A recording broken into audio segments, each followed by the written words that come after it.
Hello everyone, this is lecture 34 for the solid state physics, in which we were studying about the Miller indices, and I told you what are Miller indices and line indices.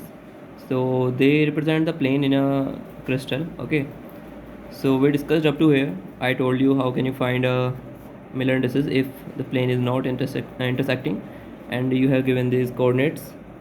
Then you can use this plane equation, okay, to find the Miller indices. Now let me show you something, that you have to find the Miller indices only inside a crystal, means a unit cell. Okay, so if you are getting something negative, then how can you represent that in a unit cell? Okay, so we will discuss about that. So first see if this is the plane. So visual representation, I will tell you how you saw the Miller indices. So this is the plane. It intersects at the x-axis. This is x, y, z. So this will be 1 0 0. This will be its intercepts. So if you take the means, what will the intercepts? It will intercept at x at a, but at y and z it will be at infinity, means plane will go like this to infinity. Now these will be its intercepts, a, infinity, infinity. Now the follow the same procedure as we already discussed. Divide with abc, so we'll get this. So it will be 1 infinity, infinity. Now to find the Miller indices, reciprocate them.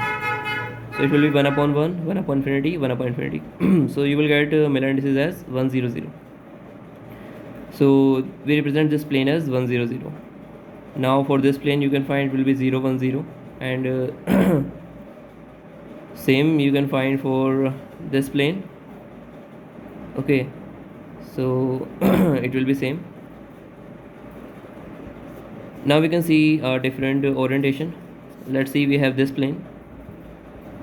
Now it is intersecting at x and y, at a and b, but at z it is infinity. So we'll get a, b, infinity. So it will be 1 1 infinity, and reciprocal will give us 1 1 0.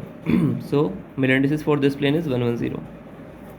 Same for this plane, it will intersecting x, y, z at abc. So we'll get 1 1 1, and Miller indices will be 1 1 1 for this plane. Now let's see if plane is something like this. These corners are joined and we getting this plane. So now it is not intersecting at x, y or z. So how can you find the Miller indices of this plane? Now see, if we expand this plane to a wider range or take a parallel plane to this, it will definitely intercept somewhere with z, x and y, but we don't know where it is. Okay, and we need to find the Miller indices inside this unit cell only. So how can we do that? With this origin we can't find this intersects, but if we shift the origin to here, to this corner, upper corner, then we see that this is x-axis, this is y-axis, and this is z-axis. So it is intersecting this axis at minus a, minus b, and minus c. Okay, now we have minus a, minus b, minus c as its intercepts. So we can use the same formula, divide by abc, we get minus 1 minus 1 minus 1. Then its Miller indices will be 1 bar 1 bar 1 bar.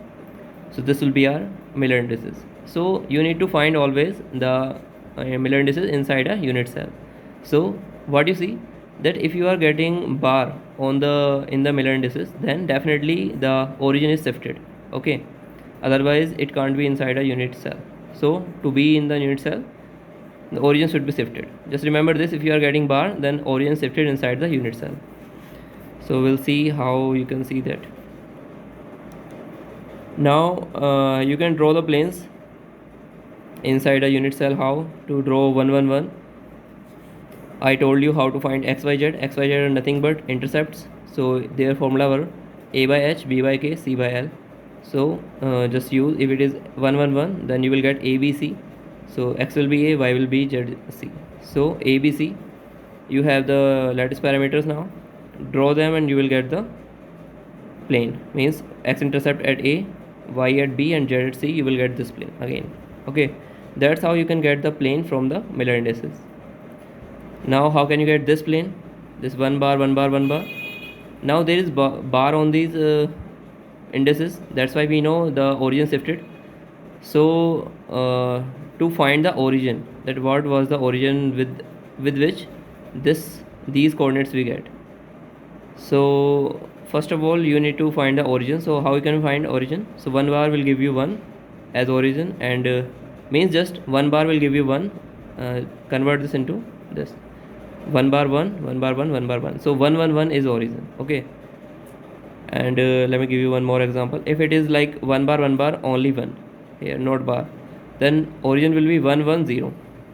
If it is 1, then it will be 0. If bar, then it will be just bar will be removed. So that will be your origin. Okay, so from this we know that origin is 1 1 1, and now from here we get that x equal to minus a by minus b minus c. How? Because x y z are nothing but a by h, b by k, and c by l. So a by h is minus 1, so you get minus a. B is divided by minus 1, you will get minus b. C divided by this, you get minus c.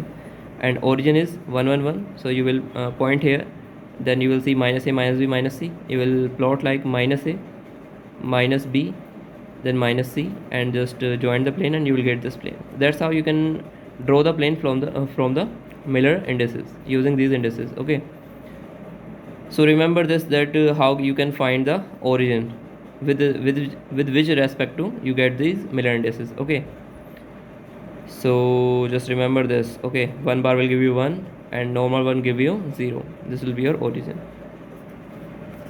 So for the practice, try to draw planes for these. So what you need to do is this is a family of planes with respect to direction, means direction family. So within a cubic unit cell, okay, it should be cubic, try to draw all these planes, these 6 planes. Okay, you will get like cubes faces, so all faces you will get with these. Okay, so these are the different direction with symmetry. So that's why we call this is family of direction within a cubic cell. So this is for the cubic cell. Okay, so try to plot them, then you will see that how they are family of directions. Okay, so how you will plot, means try to plot all these planes inside a unit cell, not outside. So when you try to plot this one, for this origin will be 1 bar will give you 1 0 0, so origin will be 1 0 0. For this origin will be 0 1 0. For this origin will be 0 0 1. Okay, and for these origin will be 0 0 0. So that's how you will try to plot, and you will get the all faces of the cube with this. Then try to plot these planes, and same try to plot them inside a unit cell. And how you can plot them inside? Using the shift of origin. Whenever there is bar, means you definitely know that origin is shifted inside a unit cell, and origin will give by 1 bar will give 1, 1 will 0 0, so it will be 1 0 0 for this, and 1 0 0 for this, 0 1 0 for this, means that's how you can find the origin. Okay, then try to plot, and you will see the relation that all these planes will be at the edges. Okay, and this will be the family of directions, means there you will get the symmetry in these all planes. Okay, so that's why we call them family of directions, planes family. Now try to plot this. So in a simple cubic we have these, means these are 12, these are 8, and these are 6, so there is 26 planes. Okay, possible in a simple cubic, means where they have a relation and there is a family. Okay, so try to plot them. This is a very good exercise, and as I told you, try to plot them inside a unit cell. Let's discuss next topic. If you are still having any doubt in it, because it is a little bit confusing, then you can put it in the comment section. I will try to resolve. Okay, so interplanar spacing DHKL represented with D. So it is spacing between two parallel planes. So if we have our two planes, these inside a unit cell, then distance between these two planes is represented by D. Okay, so for orthorhombic crystal, when A is not equal to B is not equal to C, A, B, C are not equal to each other, then we have this formula: 1 upon D square is equal to H square by A square plus K square by B square L square by C square. Okay, so this will give you the distance in a orthorhombic crystal, distance between two planes inside a unit cell. Okay, so from here you can just see this whole term will came in the denominator, and d will be under root of this. And this is a general formula. You can apply this on the different type of crystal structures also. Like for the tetragonal crystal, you know A should be equal to B, but can't be equal to C. Okay, so just put A equal to B here and C will be as it is. So you will get formula h square plus k square divided by A square plus L square by C square. So same for the cubic crystal, A, B and C are both all of them are equal. So put them here, A, B, C. So you will get h square plus k square L square divided by A square and D square. So you can find the D in the cubic crystal by this formula. So just remember this formula. This is a general formula you can apply in any type of crystal structure or lattice. But for the hexagonal crystal, you have different formula. You need to remember this. 1 upon d square is this 4 by 3 h square hk plus k square divided by a square plus l square by c square. And you know here h, k, l and r Miller indices, and a, b, c, a and c are, because a and b are equal in the hexagonal and c is different, so that's why I have written only a here. So a square c square. So this is the formula for the hexagonal crystal. Now there is one more kind of question asked, like you need to find the planar density. So what is planar density? It is a number of atoms, effective number of atoms in a plane per unit area. Okay, so how you can find the area of that plane, and most important point is how you can find the effective number of atoms in a plane. So you can find in a unit cell, but how in a plane? So let me give you an example. Let's say this is a unit cell and this is FCC structure, and we need to find a planar density of 100. So for 100, this will be your plane. This will be 100. Okay, now how you can find? So first take this portion out of this box and put it in the 2D case. Take this out and put it like this. Now see, to find this effective number of atoms, you need to use this formula: 1 upon 4 Nc plus 1 upon 2 Nf plus 1 into Ni. I already told you what is this formula and all. Nc is number of corner atoms, Nf is number of face atoms, and Ni is number of atoms inside. So in the 2D, faces are these lines are faces, and this is called inside, and this is called corners. So corners are 4 for the FCC, and faces are 0, no atom at the face, but inside is 1.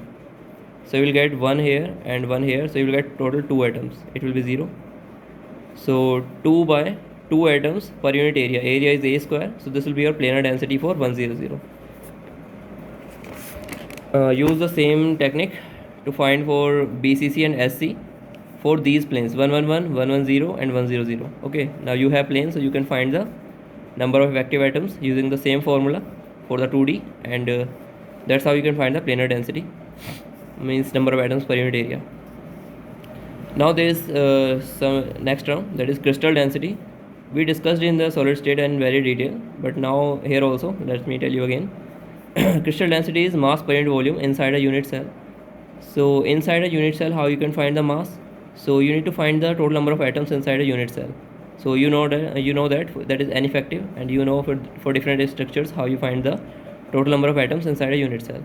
Now to find the mass, you need to find the mass of one atom. That will be molar mass divided by Avogadro number. You will get the mass of one atom, multiply with total number of atoms, you get total mass, divided by volume, that is volume of unit cell, A cube. So this is your crystal density. Let's see an example. Find for the face copper. You need to find for copper, that is FCC structure.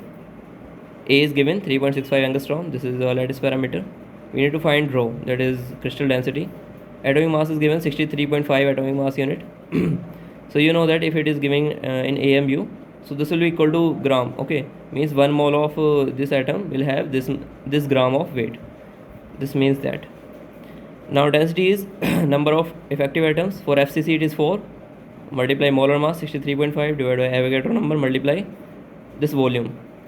So you need to take here all the units in CGS unit, because you have weight in gram. So let's take it also in the centimeters.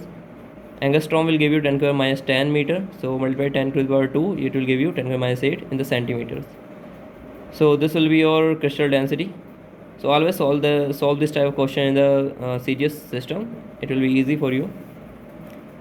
because most of the time your answers are in this kind of serious units.